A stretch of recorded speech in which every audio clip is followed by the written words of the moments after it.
Hi everyone, thanks for joining us for today's video. My name is Katie Humphreys and I am a director and co-founder at cont'd. And in today's video, we're going to go over a guide to prepping over summer without a camp. So our goal with this video is to try to provide some guidance to students who don't have the ability to invest hundreds or even thousands of dollars into a summer camp so they can still improve over the next couple of months. With that, let's get started. So we're going to break down this lecture into three main areas. The first is general knowledge and research. The second are skills and drills. And the third is implementation. And this primarily manifests in the form of mock rounds. So let's dive into our first main area, which is general knowledge and research. So we're going to further subcategorize this area into three subsections: philosophy, current events, and existing resources. Let's dive into philosophy. So we're going to get started with the basics, and the goal of this overview is to provide a cursory understanding of some of the most basic philosophical concepts and to provide some guidance on where to go and how to improve on your knowledge of philosophy. So with that, let's talk about the three big schools of philosophy: consequentialism, deontology, and virtue ethics. And you're likely familiar with at least one of these schools, if not all of these schools. But the goal here is to expand your knowledge of all three of these schools and get it to where you understand the basics of, ideally, all three schools of philosophy. So let's start with consequentialism. Consequentialism is an ends-based philosophy. What that means is consequentialism evaluates the correctness of an action, whether it is a just or moral action, based on the consequences or the ends of that action. So it can be measured in a couple of different ways. You can take a hedonistic approach, which values the ends in measurements of happiness, right? So it would say actions that are moral or just or good or correct are ones that produce the greatest amount of happiness. There's also preference-based consequentialism, which says that we should be sort of maximizing personal interests, and that has a lot to do with interest theory. So a lot of people respond to consequentialism and say, well, there's more to life than just happiness. We value other things. Great, then you can look into preference-based consequentialism. And then there's also positive and negative consequentialism. And what that just simply means is positive consequentialism says we have an obligation to produce good things. So I have an obligation to do good things and have good ends. Negative consequentialism or utilitarianism simply says that I have an obligation to stop bad things from happening or not cause bad things to happen, right? So it kind of changes the burden in the context of a debate round.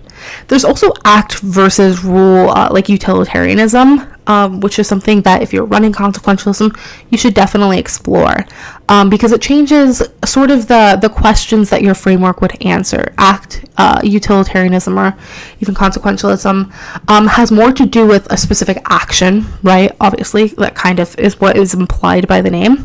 And rule, like consequentialism or utilitarianism, has to do with rules that the consequences are supposed to sort of create, and it has different patterns on how different actions would take place. Like act utilitarianism is much more circumstantial, and so if you're being asked questions in cross-examination about how things would materialize or work, knowing the distinction is really important, and knowing what you're defending is really, really important.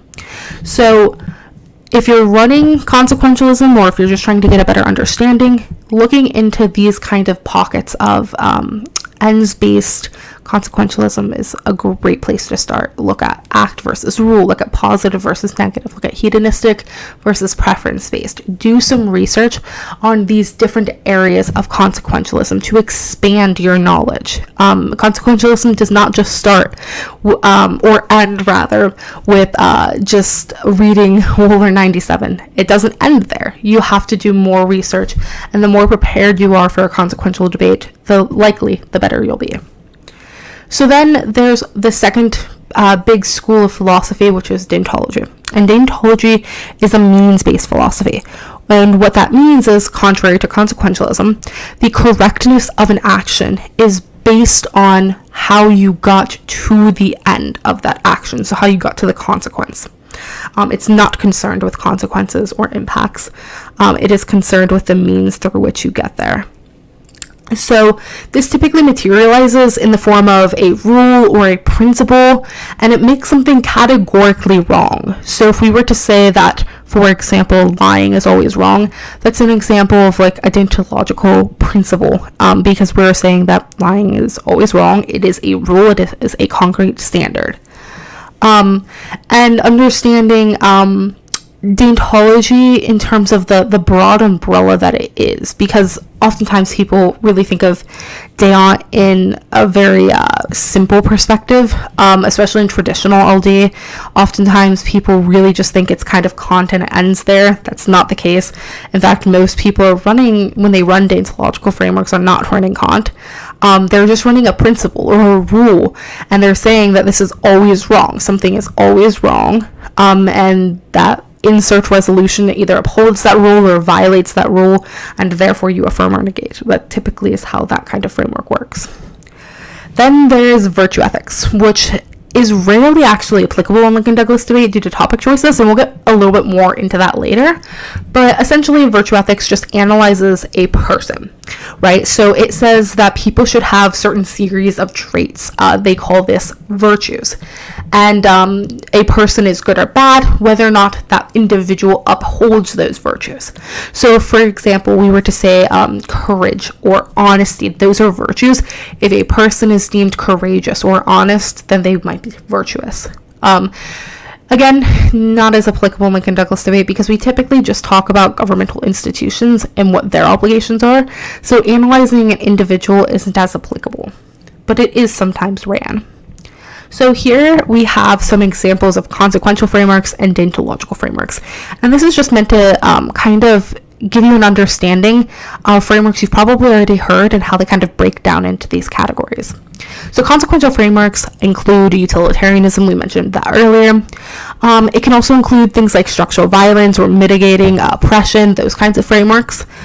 But it can also be what my coach used to call word vomit frameworks, which tend to not have like any philosophical backing. They tend to just be like standards like maximizing efficiency in the criminal justice system, or even something like reducing violence. Those kind of more analytical frameworks that are specific to the topic, those are typically consequential frameworks.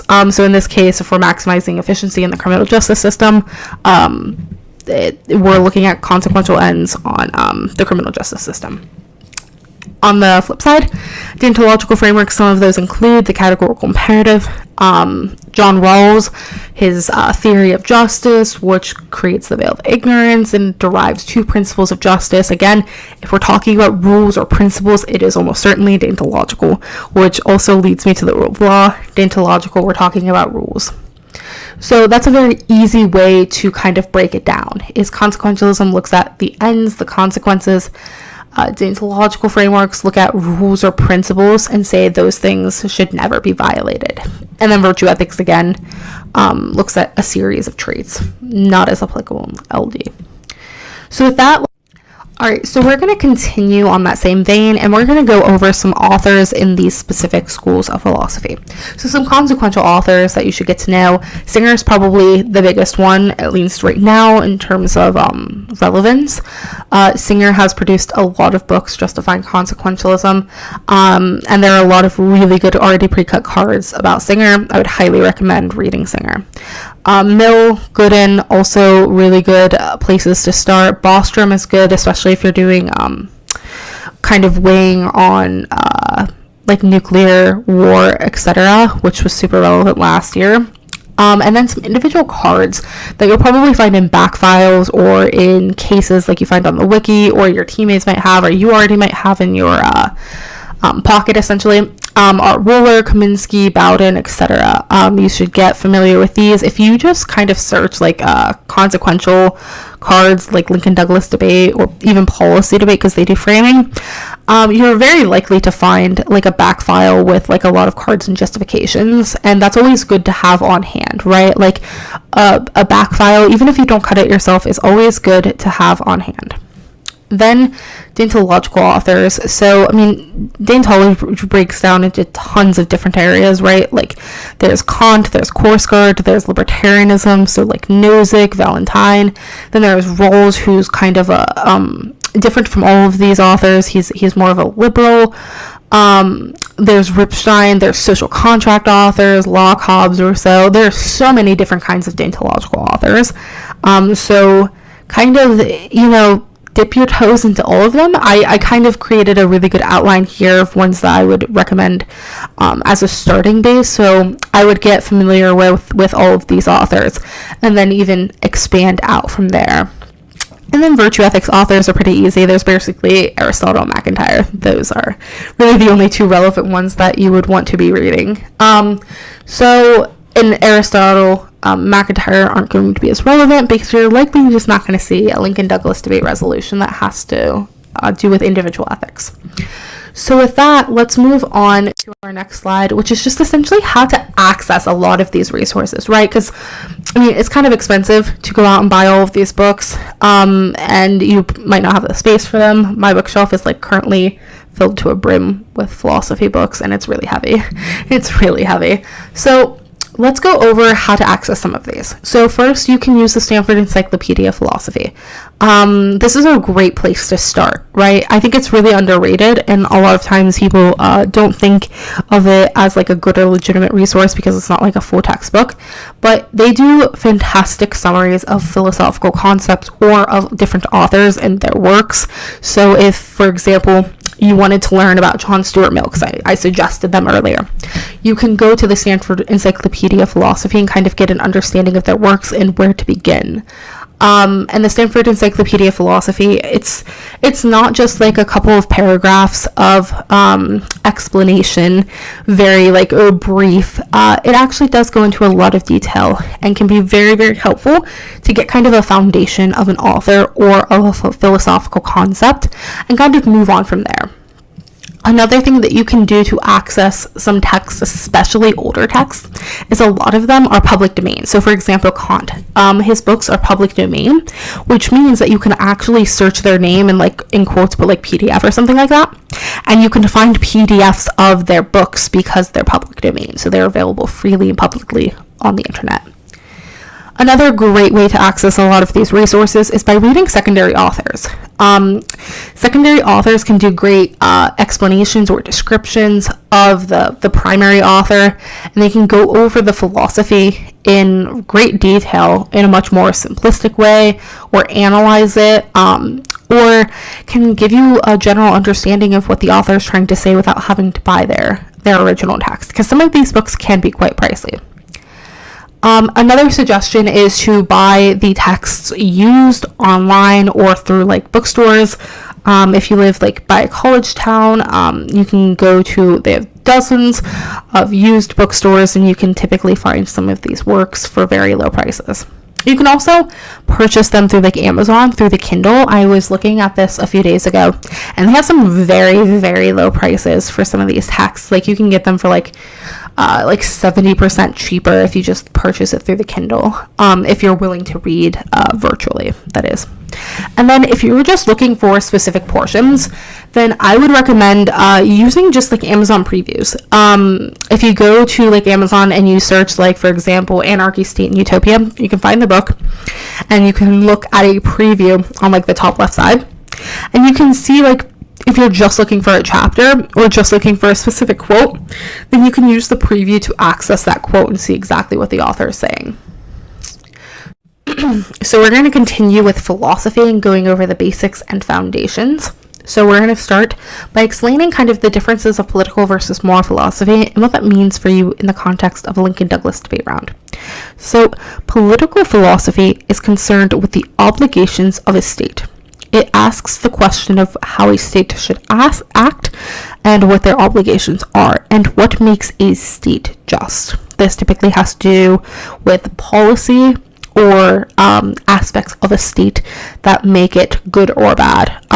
So a great example would be the previous NSDA 2020 Lincoln-Douglas debate topic, which was concerned with, for example, what is antithetical to democracy. So democracy is a governmental institution, so that would have to do with a political philosophy question. So typically when we're talking about governmental institutions, government bodies, government agencies, etc., or states, we're asking a political question. On the flip side, there's moral philosophy. Moral philosophy is also referred to as individual ethics, and it is concerned with how an individual should act. So that would be something like you and I. Moral philosophy says that there is a distinction between how a state should act and how an individual should act. We have different obligations. And so there are different philosophies based on this distinction.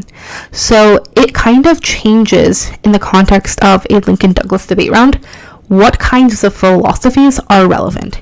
And that's really important because there are tons of different philosophies out there. The categorical imperative, for example, John Rawls, and his social contract, John Locke. There are tons of different philosophies out there.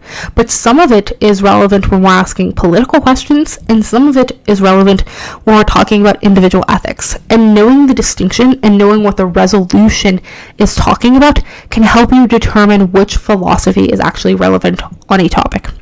It's also important to note because a lot of authors actually have different viewpoints based on what we're talking about. So, for example, I talked a little bit earlier about Kant and his categorical imperative. Well, Kant's categorical imperative is talking about how individuals should act. So in a resolution, for example, I have the sample resolution: resolved states ought to eliminate their nuclear arsenals.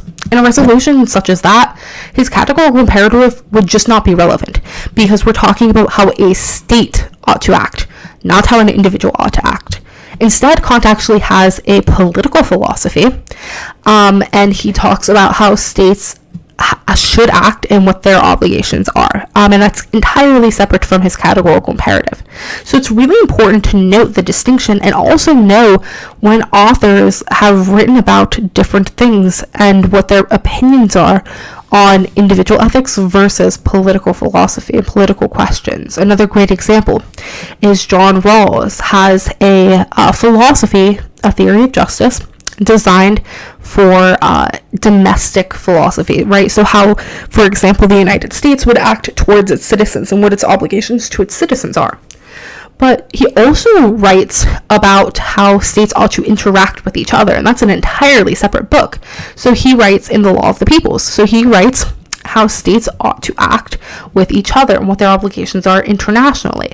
So this dramatically changes things because on an international topic, we're talking about completely different things he's talking about. He has 10 different principles that he talks about in Law of the Peoples. So it dramatically changes his viewpoint and what he would say on a topic. And if you're running an author on a topic and you're not reading the correct form of philosophy or their accurate opinions, then you could actually, to be quite frank, you can get clapped by somebody who does know that.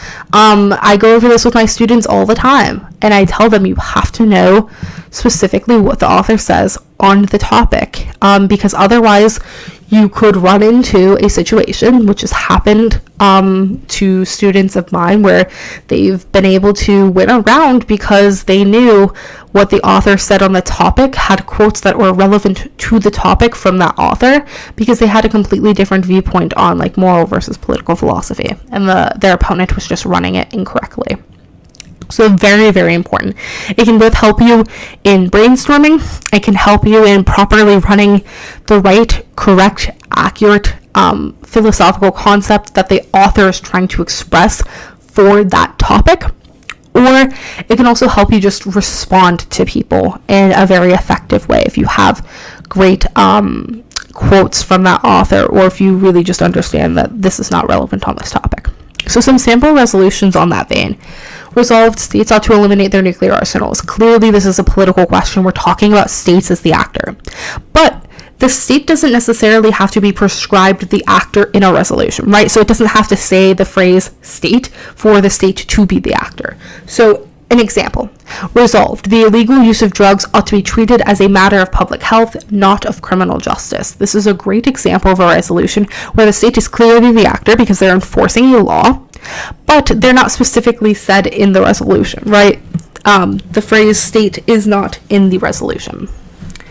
Then there's the resolution resolved in the United States. Reporters ought to have the right to protect the identity of confidential sources.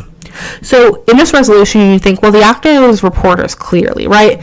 No, because who's enforcing that right? It's the government. So if they ought to have that right, it's the government who would be enforcing said right, because the governmental agencies are enforcers of rights. Otherwise, it's meaningless to try to say, like, we have this right, but it's not legally enforced.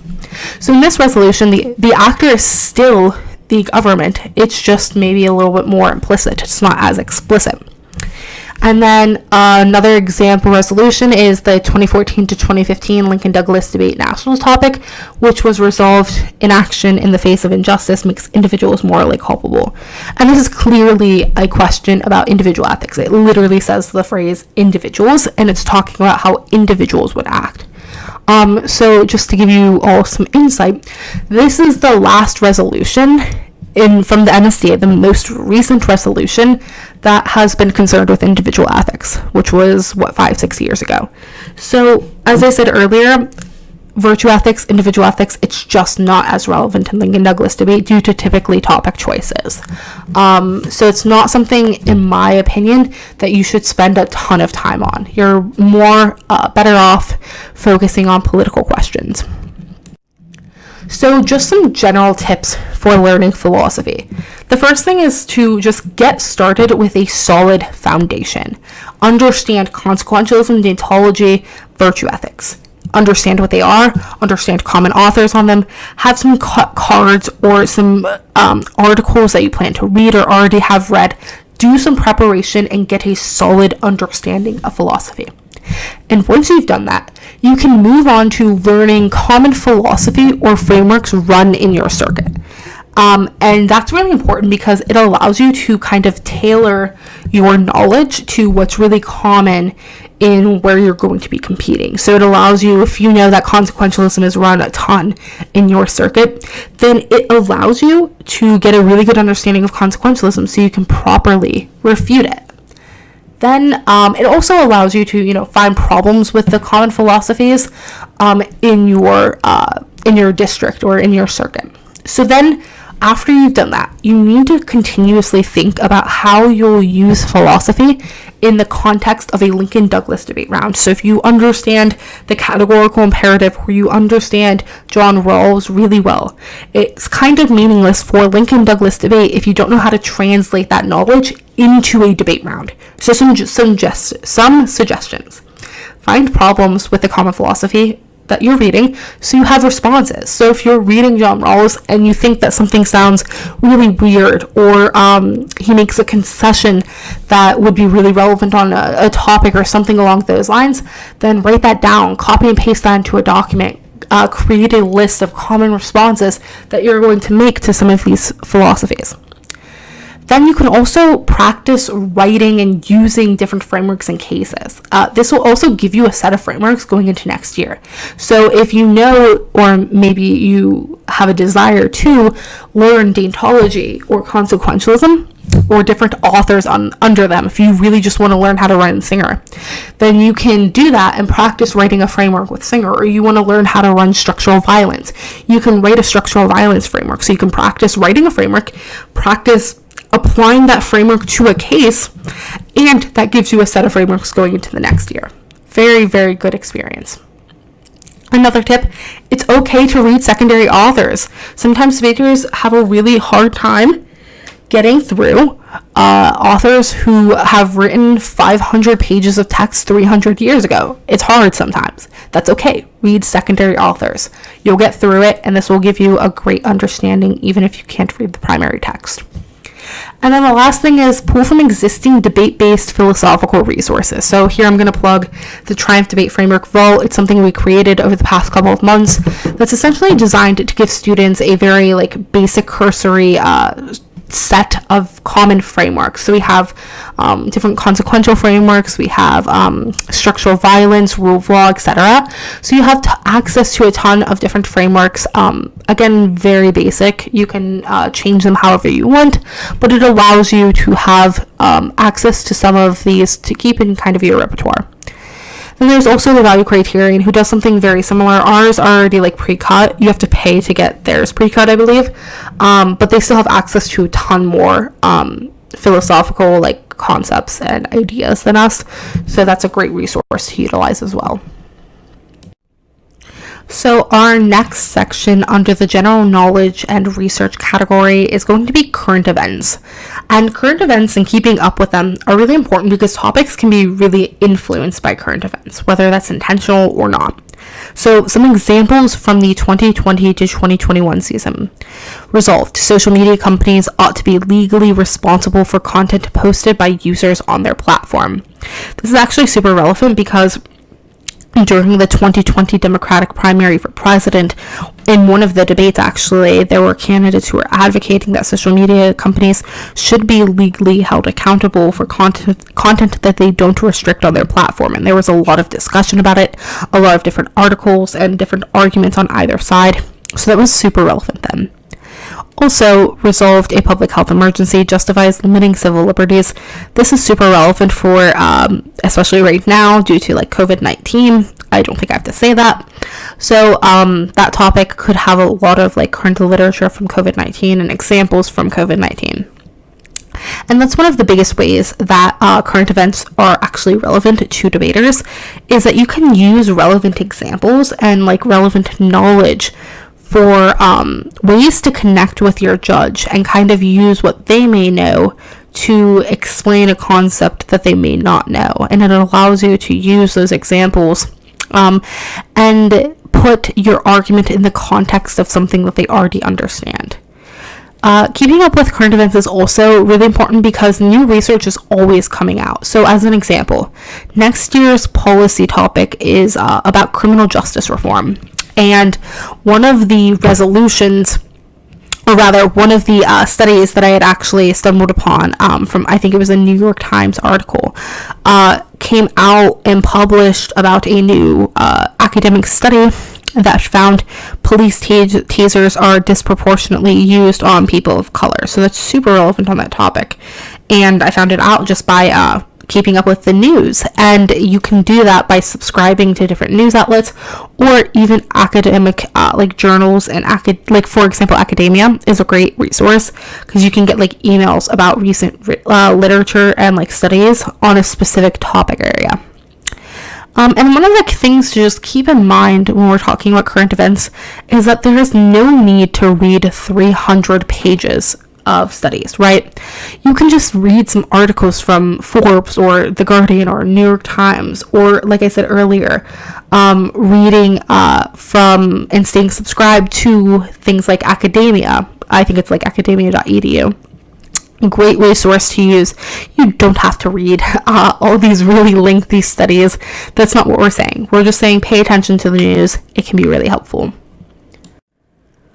So the next thing in the final category that we're going to go over here, so we're going to plug Triumph Debate resource page, and that's essentially just a page we curated with, I think it's like probably 50 plus different resources and links. Basically we just say like, hey, go check out these other debate resources because they're doing good things. So it includes things like blogs, YouTube videos, rounds, etc., other debate like specific resources that we'll get into later. But it's super duper helpful because you can get access to a plethora of different already existing debate resources that can help you improve as well. And also on our website we give like outlines on what each resource does and how it can be helpful to you as a debater. One of the other things that you can check out, and this is on our resource page, but you don't have to go to our resource page to check it out. The NSDA has a resource page as well. They also have like different resources that we suggest utilizing. For example, you can get Hein Online for free using the NSDA website. You can also access all of the NSDA past final rounds through the NSDA website. I know some of them are uploaded to YouTube, but not all of them are, so you can get access to the ones that aren't by using the NSDA website. Some other organizations and websites that I would recommend. So there's debate.cards, Debate Drills, Ethos Debate, Everyday Debate, and there are definitely others that we have outlined on our website. but some of these are just blogs, and they go over topic analyses or topic breakdowns. They go over different concepts in debate. Maybe they make commentary about the community, etc. Some of them are just straight like utilization resources. So debate drills, as its name suggests, offers drills for debate. Debate.cards is a really cool resource because it allows you to search specific concepts without having to do a ton of research. So what you can do is you go to debate.cards and say you want to find a card about nuclear terrorism and the linkage between nuclear weapons. You can search those phrases, so nuclear terror or terrorism and nuclear weapons, something like that. And it will pop up automatically cut cards that are relevant to the key terms that you search. So it can be very helpful if you're looking for like very, very specific research. Then the final aspect of like utilizing resources that we would recommend is checking out openly available cases. And openly available cases can be super duper helpful because it can allow you to just view high-level cases written by talented debaters who really understand what they're doing. So you can access those through a ton of different resources. You can go through the wiki, you can use open evidence, you can use a website called Circuit Debater. Some people even post their cases on the Reddit. I know a few years ago, Matt, one of our co-founders at Triumph Debate, he actually posted cases from some of his most successful students, and those students actually went through and did like a breakdown of how their case functioned and gave like commentary on different aspects of the case, like why they had a card here, why they said this, why they did that. And I felt that was really helpful. So there are different cases posted on the Reddit. You can also access cases through briefs. They're not as necessarily high level, but they can offer a lot of structure and guidance. So there are tons of different ways you can access these cases. I would not recommend looking at these cases for the purpose of just stealing the cards in them or trying to copy those cases. Use those cases as guidance, as ways to see like what a good quality case looks like, as well as kind of learning how to take that and implement it into your case writing. So the second area of this lecture is going to be skills, and we're going to break this down into 3 different parts: drills, research, and case writing. So let's get started with drills. We're just going to go over the basics. There are 3, I break it down into 3 different kinds of drills: speaking, argumentation, and technical skills. And here I have kind of a list of for speaking, the different kinds of drills and what they do for you. So for example, if you want to increase your rate of delivery, you're looking at speed drills. If you want to speak more smoothly and not have any weird pauses or stumbles, then you're looking for fluency drills. In terms of argumentation drills, there are 2 ones that I recommend. Doing rebuttal redos, which is just essentially continuously redoing a rebuttal either from a practice round or a real round until you get it perfect. And that just helps you practice doing rebuttals. That's why it's called a rebuttal redo. It's just practice. And then there's also another drill called like little to no prep time, which is essentially kind of what they do in world schools, because world schools doesn't really have prep time. You just, as soon as let's say you're the AF, as soon as the 1 NR gets done, you get up and you give your 1 AR, and it forces you to be quick on your feet. It forces you to write down responses as you're flowing, and just be quicker in the round. It forces you to increase your mental pace in the round. And then there are kind of like technical skills drills. This is kind of like an area of, I would say, a ton of different things. So if you're trying to improve your flowing, for example, I would recommend watching rounds of spreading, and you can increase the speed or you can decrease the speed if they're spreading and you can't really understand it, and then slowly increase it back up if you're trying to just improve your flowing abilities. Then there are held 1ARs or shortening 1ARs, which both have kind of the same idea, which is that you maximize the amount of responses put on a case that the person has to respond to, and mitigating the amount of time that they have to respond to it. So for example, what a held 1AR would look like is, as the neg, if I were doing a held 1AR with one of my students, I'd probably take 10 minutes to do my rebuttal. I'd give tons and tons and tons of responses on the AC, and then I tell my debater, you have 4 minutes to respond, and then we'd keep practicing it and doing rebuttal redos until it's perfect. And then once I get it to where I think the content is really good and the timing is really good, I tell them, take 30 seconds off. You now have 3 minutes and 30 seconds to do this. And it forces them, and you can keep doing that, going down to 3 minutes, going down to 2:45, etc. And it forces them to strategize, to think about what they're going to go for, what the most important things in the round are. It also forces them to become more fluent because they don't have time to pause randomly or stumble. It also improves their word economy, ideally, because they don't have time for fillers or unnecessary words. So Hell1ARs are really, really helpful. Most students do not like doing them, I'll admit, but they do have a substantial impact on your ability to improve. And then there are distraction drills, which distraction drills are basically as they sound. Essentially, in debate rounds, oftentimes things go wrong. Like random things just happen. Sometimes people walk into your room. Sometimes your judge drops something or your opponent drops something, and it can be a distraction. It can mess you up as you're speaking, and you can lose a precious 5 to 10 seconds in that one AR because you're stumbling, you lost your thought, whatever. Distraction drills help you get over that. So a great example might be if I were doing a distraction drill with a student, me pounding on the table as they're doing their speech, or me dropping something, or having people come in and out. That way they can get good and get used to having things going on around them. And this is also really, really helpful for when you're in out rounds, because in out rounds there's way more people because you have observers. So you're going to have way more people, which means you're going to have way more distractions, and that can be really helpful. That's another drill you can do, is kind of having audience members, because that gets you used to speaking in front of more people. All right, so our next area under kind of the skills section of today's lecture is going to be research, and these are just tips on how to research better.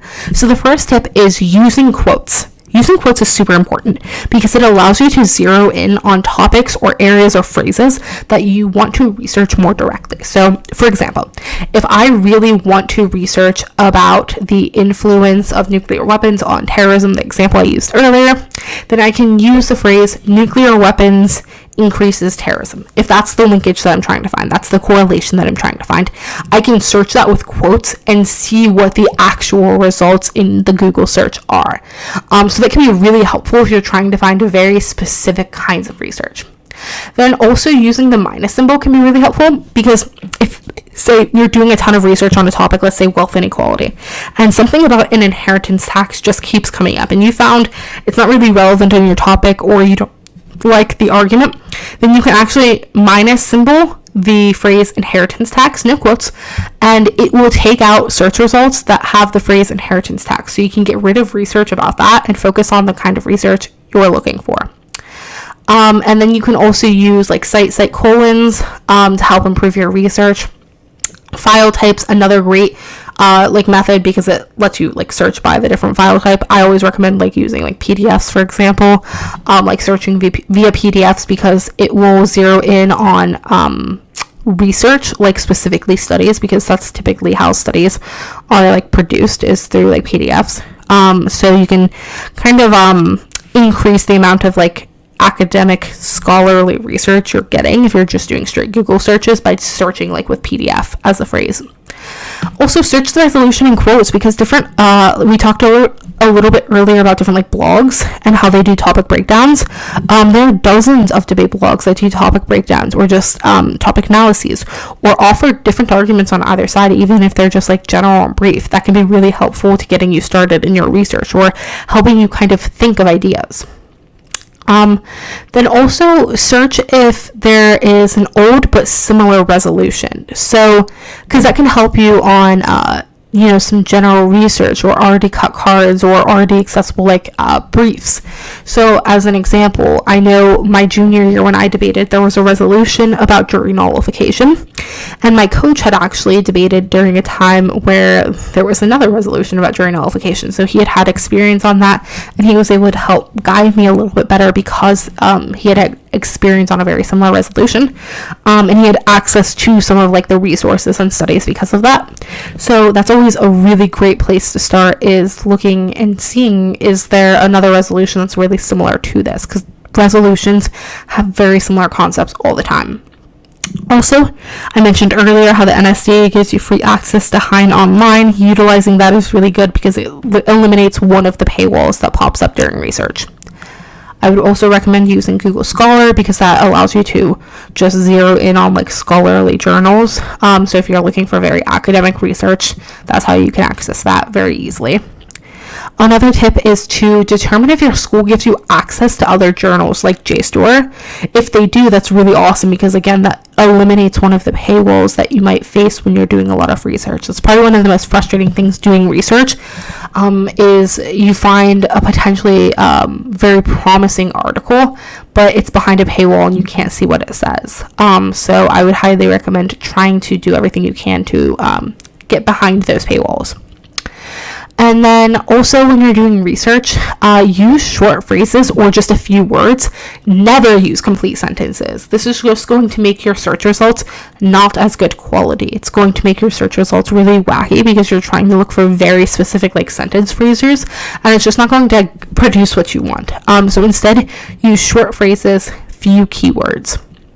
And then if you're doing shared prep, which if you have any teammates, you should be, keep track of it all. So maybe create sort of a spreadsheet where you note all of the articles that you've already cut from, or have a entire document, like a Google document, where you go in and you all put your cards in one of the same documents. That way you can see if you've already cut a card, etc.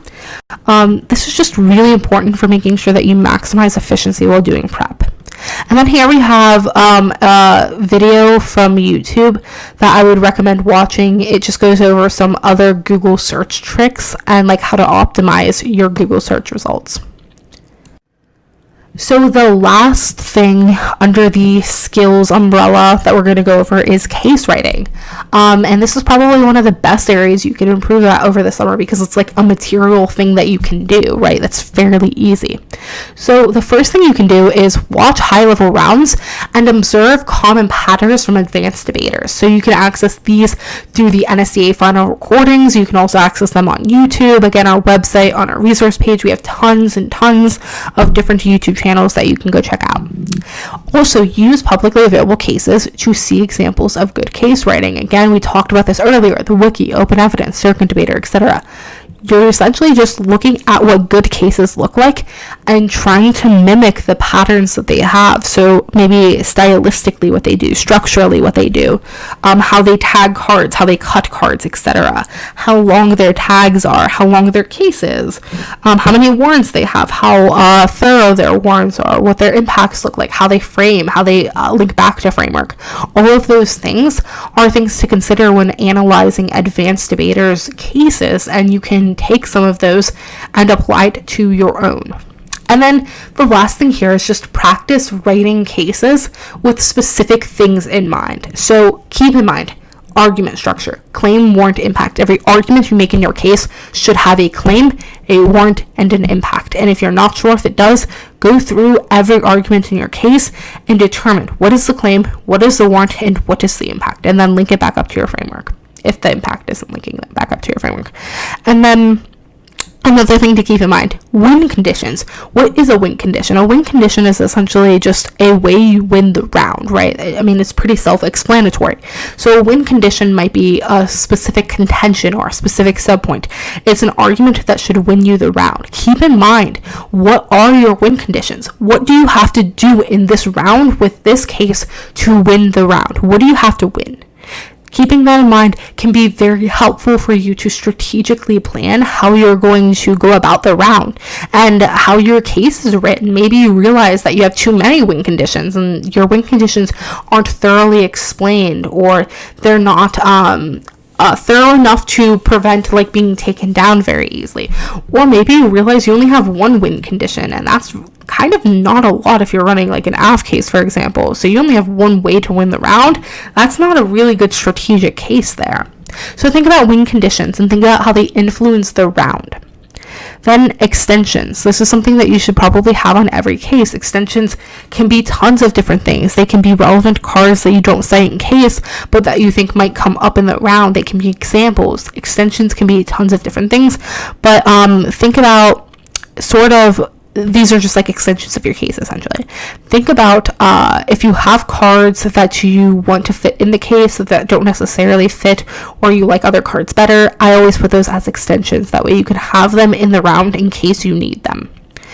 Keep in mind spikes and preempts. This is a good thing to do if you're the affirmative. If you think based on the topic, there's like a 90% chance you're going to see a certain specific argument, then you can spike it or you can preempt it by putting it in your case. There are tons of different ways you can do that, but it allows you to generate offense on an argument when you are the F, so it mitigates the work you have to do in that 1AR if you spike an argument or you preempt it, because you can reference your case rather than having to read the actual card fully in rebuttal.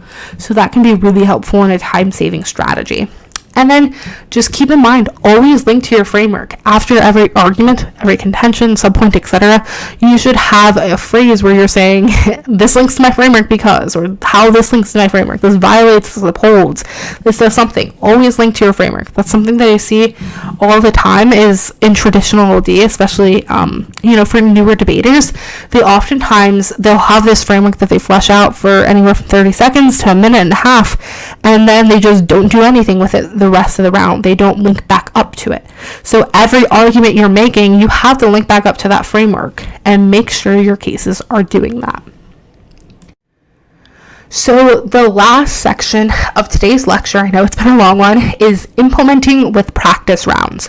So we're going to go over why you should do that. Implementing with practice rounds, all of these skills and this knowledge that you've learned allows you to refine and perfect it. It also improves your in-round skills because you're literally just doing practice rounds, right? So that just smooths out your in-round skills and just like the technicalities of debating in a Lincoln Douglas debate round. In the context of a summer period, it also keeps you fresh, right? That's part of like the main benefit of going to a summer camp is that you stay fresh over summer. If you're, for example, like many Ohio debaters, your season ends typically around the first week of March. So you go from the beginning of March all the way up until October until you don't compete. So that's a substantial period of time. And if you're doing practices over summer, you can keep fresh. So you can smooth out some of the concepts maybe that you've forgotten or that you've gotten a little bit dusty on, right? So it just allows you to refine those skills and your technical abilities over summer where maybe you got a little bit rusty. Then the last reason why you should implement all of this knowledge and skills with practice rounds is it just puts what you've learned into practice, right? So what's the point of doing all of this research and practicing all of these skills and doing all of these drills if you're not going to actually use it? Put it into practice. So how you implement them with practice rounds, ask teammates, friends, in or outside of your circuit, coaches, former teammates, post on social media, ask on like Reddit, for example, ask tons of people to do practice rounds with you. In fact, if you don't have anyone that is capable of doing this for you, reach out to any one of our Triumph Debate staff members and we'd be happy to help you. You can check out our contact page down below in our description.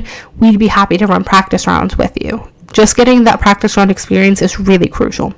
You could also use Google Hangouts, Zoom, Skype, or even Discord to host these practice rounds. Discord is actually really a really great resource for that. Depending on at what point you're viewing this video, you could also do this in person. You can use, for example, a library or a community center. That's what my team always did over the summer, is we used our library that had a community center. Just as a side note, as of this video being published, Triumph Debate recommends following CDC guidelines regarding safe social distancing practicing, as well as, wearing masks if you are to meet up in public at all. We would not recommend it though, because it's very easy to do practice rounds over like virtual and through the internet. So another thing to keep in mind is that you can have teammates or coaches judge the round, which can be really helpful because they can offer good feedback. And even if you can't do that, you can have yourself just record the round so you can see it too, because you might pick up on subtle things that you do that you never noticed, right? Like you might say a word a lot and you might not notice it until the actual round you're rewatching it. Like when I competed, I used to say the word problematic a lot. It was quite problematic, but I used to say it a ton, and I actually recorded a rebuttal of mine redoing it, and I noticed I said it 5 times, and I was like, whoa, I'm saying that a lot. I should probably try to cut back on the amount of times I'm saying problematic. So, recording yourself can be really helpful in that regard too. Even if you're not able to get a coach or a teammate to judge you, or even if you are, it's still another set of eyes that can be really helpful in catching things. So just want to thank you again for watching this video, and we want to wish you a ton of luck next year. All of the resources we mentioned in the video will be linked in the description. I'll link some other ones too that I think will be really helpful. And if you have any questions, feel free to comment below or reach out to us at info.triumphedebate@gmail.com. We hope you have a great summer and that these tips and the suggestions are going to be helpful for you going into the next season. And we wish you all of the best luck, whether or not you're competing in person or virtually. Thank you.